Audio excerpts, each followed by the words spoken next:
ભાવનગરમાં એવું શું બન્યું કે પોલીસના મોટા મોટા અધિકારીઓને ધાડે ધાડા સાથે રસ્તા પર ઉતરવું પડ્યું? વર્તેજ વિસ્તારમાં એક નાની ઘટનાએ અચાનક મોટું સ્વરૂપ ધારણ કરી લીધું અને બે પક્ષો વચ્ચે તણાવ વધતા પોલીસને તરત જ મેદાનમાં ઉતરવું પડ્યું. મહિલાના ફોટા પાડવાના આક્ષેપથી શરૂ થયેલો આ વિવાદ હવે સામસામે ફરિયાદ સુધી પહોંચી ગયો છે. તો આખી ઘટના શું છે અને પોલીસ કેમ એલર્ટ મોડમાં આવી ગઈ છે, આવો વિગતે વાત કરીએ આ અહેવાલમાં. નમસ્કાર, હું ચિરાગ વર્ષાબેન, આપ જોઈ રહ્યા છો સ્વમાન. ભાવનગરના વર્તેજ ચોક વિસ્તારમાં આવેલી એક કરિયાણાની દુકાન પર ગઈકાલે વિવાદ સર્જાયો હતો. અલ્તાફ સૈયદ નામના વ્યક્તિએ ફરિયાદ નોંધાવી છે કે એક મહિલા તેમની દુકાન આગળથી પસાર થતી હતી ત્યારે તેણે આરોપ લગાવ્યો કે તમે મારા ફોટા પાડો છો. જે બાદ અલ્તાફ સૈયદ પોતાના મોબાઈલ તપાસવા તેને આપે છે અને તેમાં કોઈ ફોટો ન મળતા મહિલા ત્યાંથી નીકળી જાય છે.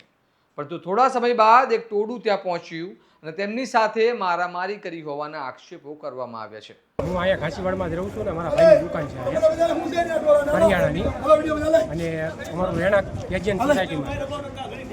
અને બીજા નંબરમાં એ કે આ લોકો પહેલાં કાંક ઉધારે માંગ્યું હતું અને પછી મારા ભાઈએ ના પાડી.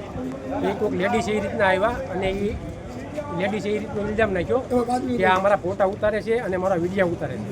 અને એને 5-6 જણાને બોલાવ્યા એના સમાજના, અને એ લોકો દુકાનમાં કરીને તોડફોડ કરી અને મારા ભાઈને ખૂબ માર માર્યો અને મારા ભત્રીજાને માર્યો. કેટલા જણા હતા એ લોકો? એ 6 થી 7 જણા લોકો હતા. મારા ભાઈના વહુ ઉપર હાથ ઉપાડ્યો છે. શું નામ છે એ ભાઈનું? સામે ભાઈનું નામ અલ્તાફ રજાકભાઈ સૈયદ. સામે પક્ષવાળાનું નામ? સામે પક્ષવાળા 5-6 જણા હતા. પછી કુલદીપ નામ હતું એકનું નામ ગોપાલ હતું. પછી બીજાનું એક થાઈના થોડાનો છોકરો હતો. 7 જણા હતા. તો બીજી તરફ સામા પક્ષે ઋતુરાજ મૌર્યે પણ ફરિયાદ નોંધાવી છે અને તેમણે આક્ષેપ કર્યો છે કે અલ્તાફ સૈયદ અને તેમના સાથીદારો દ્વારા તેમના પરિવારના સભ્ય સાથે ગેરવર્તન કરવામાં આવ્યું અને ત્યારબાદ તેમની સાથે પણ મારામારી કરવામાં આવી અને તેમના વાહનને પણ નુકસાનમાં પહોંચાડવામાં આવ્યું હતું. જો આ મામલે ઋતુરાજ મૌર્ય શું કહી રહ્યા છે?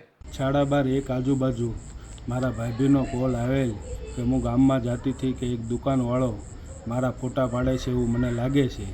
એટલે મેં ના જાતા દુકાનવાળાને મોબાઈલનું કીધું, મોબાઈલ આપો. તો એ આના કરતાં મોબાઈલ દીધો નહીં અને મેં મારા વડીલોને બોલાવેલ. તો મારા વડીલો આવી ગયા, મોબાઈલ માગ્યો પણ દીધો નહીં. કે એના 25-30 જણા ભેગા થઈ ગયા અને મારી ઉપર હુમલો કરવામાં આવ્યો. મારી ગાડી તોડી નાખવામાં આવી, મારા શર્ટ ને બધું ફાડી નાખવામાં આવ્યું. અને એ બનાવના સ્થળે પોલીસ હાજર હતા તોય પણ આવી રીતે હુમલો કરેલ. તો આમાં મારી સેફટીનું શું? આવી રીતે ફોટા પાડતો હતો તોય એનું શું? એમ આ રીતે બંને પક્ષ વર્તેજ પોલીસ સ્ટેશનમાં સામસામે ફરિયાદ નોંધાતા મામલો વધુ ગંભીર બન્યો છે અને કોઈ પણ પ્રકારનો તણાવ ના વધે તે માટે પોલીસ તાત્કાલિક મેદાનમાં ઉતરી ગઈ અને ભાવનગર એસપી સહિતના ઉચ્ચ અધિકારીઓએ સ્થળ પર પહોંચી પરિસ્થિતિનો તાગ લીધો અને વિસ્તારમાં પોલીસ બંદોબસ્ત વધારવામાં આવ્યો હતો. પોલીસ હાલ સમગ્ર મામલે તપાસ કરી રહી છે અને બંને પક્ષની ફરિયાદના આધારે હકીકત શું છે તે જાણવાનો પ્રયાસ કરી રહી છે. ખાસ કરીને હાલની પરિસ્થિતિને જોતા કોઈ પણ પ્રકારનો સામાજિક તણાવ ન વધે તે માટે પોલીસ સતર્ક બની છે. આ ઘટનાએ ફરી એકવાર યાદ અપાવ્યું છે કે નાની બાબતો પણ ક્યારેય મોટું સ્વરૂપ ધારણ કરી શકે છે અને ખાસ કરીને સંવેદનશીલ પરિસ્થિતિમાં સાવચેતી રાખવી ખૂબ જરૂરી બને છે. કારણ કે આવા વિવાદો જો સમયસર કાબૂમાં ન લેવામાં આવે તો તેનો વ્યાપ વધવાની શક્યતા રહે છે. હવે જોવાનું રહ્યું કે વર્તેજ પોલીસ આ મામલે શું કાર્યવાહી કરે છે અને તપાસમાં સાચી હકીકત શું સામે આવે છે. સાથે જ મહત્વનું એ પણ રહેશે કે વિસ્તારની શાંતિ જળવાઈ રહે.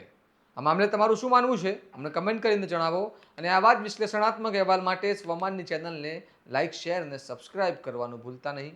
નમસ્કાર.